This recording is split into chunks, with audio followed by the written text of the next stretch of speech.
என்ன சார் திடீர்னு வந்து பயங்கரமா இருக்கீங்க, திடீர்னு ஒல்லியாடுறீங்க, எப்படி உங்களுக்கு மட்டும் சொன்ன பேச்செல்லாம் கேட்குது உடம்பு? இதுக்குதான் மயக்க மாட்டினீங்களாப்பா? சரி சார், வீட்டில் சும்மா இருக்கிறேன், அதனால தான் கொஞ்சம் ஃப்ரெஷ்ஷாக இருக்கேன்னு நினைக்கிறேன். சார் வீட்டில் சும்மா இருந்தால் நாங்களாம் எப்படி இருப்போம் தெரியுமா? என்ன சார் சொல்கிறீங்க? But as I said, you've been so inspiring to so many people and every time we look forward. ஒவ்வொரு படம் வரும்போது ஆர்யா இந்த படத்தில் எப்படி இருப்பார், உடம்பு ஏற்றிருப்பாரா, அப்படியே பயங்கரமாக ஹல்க் மாதிரி இருப்பாரா, இல்லை அழகாக சாமிங்காக அப்படியே அத்லீட் மாதிரி இருப்பாரா அப்படிங்கிற மாதிரி தான் வந்து பார்த்துட்டு இருக்கோம். It is so inspiring and this is a very special stage because Akash அவர்களோட launch and also Nesippaya is going to be very special to Tamil film audience. நீங்கள் ஒரு சில வார்த்தைகள் please.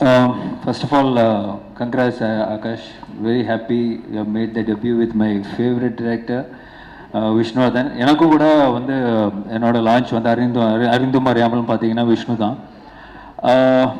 Vishnu is very special to me. ஏன்னா கிட்டத்தட்ட அவன் பண்ண கரியரில் பண்ண ஒரு 80% படம் நான் தான் பண்ணியிருக்கிறேன். ஸோ பட் என்னன்னா I'm telling you Akash, I know you work பண்ணதுனால ஹி ஸோ கண்டேஜியஸ். ஏன்னா அந்த மாதிரி எனர்ஜி, அந்த மாதிரி ஒரு பர்சன் வந்து கிடைக்கிறது ரொம்ப ரொம்ப கஷ்டம். ஏன்னா யூஸ்வலாக செட்டில் பார்த்தீங்கன்னா எல்லாரும் வம்பு இழுத்துட்டு ரொம்ப இரிட்டேட்டிங்காக இருக்கிறது நான் தான் இருப்பேன். I mean irritating in a good way.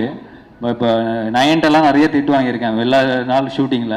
But என்ன விட ஒருத்தன் இரிட்டேட்டிங்காக இருக்கான்னா அது விஷ்ணுவாக தான் இருக்கும். But it's a kind of energy is God. பட் என்னன்னா ஒவ்வொரு விஷயம் வந்து ரொம்ப ஒரு ரசித்து ரொம்ப ஒரு எனக்கு தெரிஞ்சு இந்தியன் சினிமாவிலே வந்து எல்லாருமே பிரம்மாண்டமாக ஸ்டைலிஷாக படம் எடுப்பாங்க. பட் மினிமம் காஸ்டில் அவர் கொடுத்த காசில் ஒரு ஸ்டைலிஷாக ஒரு படம் எடுக்கக்கூடிய ஒரு தகுதியான டைரக்டர்னா கண்டிப்பாக விஷ்ணு தான். I think if he gave him 100 crores, he'll make it look like 1000 crores. So அதுதான் அவரோட ஸ்பெஷாலிட்டி. என்ன விஷ்ணு சாரோட நடிக்கும் போது என்ன பண்ணலாம் பண்ணக்கூடாது, என்ன கேட்கலாம் கேட்கக்கூடாது, அதை மட்டும் டக்குன்னு சொல்லிடுங்க சார். ஒரு குருவா அவருக்கே தெரிஞ்சிருக்கோமே, அவன்கிட்ட நீங்க பேசி ஜெயிக்கவே முடியாது. அதனால இங்க பேசுறதே வேஸ்ட். அதனால அவனை இரிட்டேட் பண்ணி தான் நம்ம ஜெயிக்க முடியும். இரிட்டேட் பண்ணணும் ஃபர்ஸ்ட் அப்படிங்கறத வந்து நம்ம நோட் பண்ணிக்கணும். ஆகாஷ் நோட் பாவம், அவர் பார்த்தா ரொம்ப அமைதியா இருக்காரு. இரிட்டேட் கண்டிப்பா பண்ணிருக்க மாட்டாரு.